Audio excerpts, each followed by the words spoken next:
встречаға келе жатырмын. Жұмыс бабы бойынша. Тренировкадан кейін шығып, вся убитая. Түрімде онша емес болып келе жатырмын. Есінде жүрді. Қазір Starbucks'ın ішінде керемет бір жұмыс бабы бойынша кездесу болады.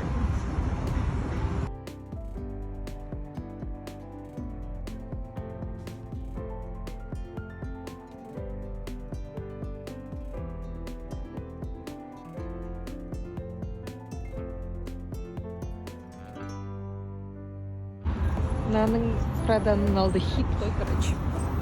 Мен встречадан шықтым. И бір нәрсе айтайын, мынандай ауыр нәрсе үйге продукты заказ берген болады.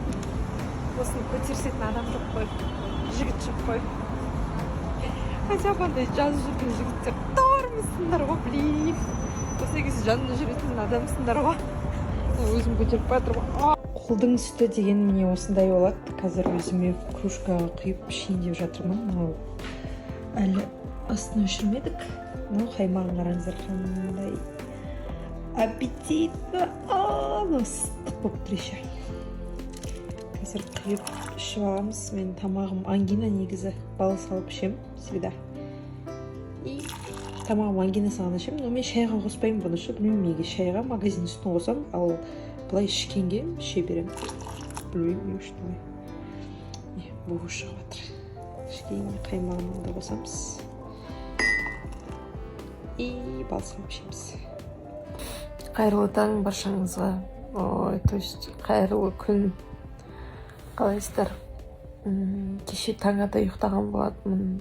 Көзім ісіп тұр. Тұрған шығарсыздар. Қайтадан ойға шомып, жаман нәрселер ойлап, өз-өзімді іштей жеп, ұйықтай алмадым. Режимда құртылды, жұмыста жайында қалып. Жалпы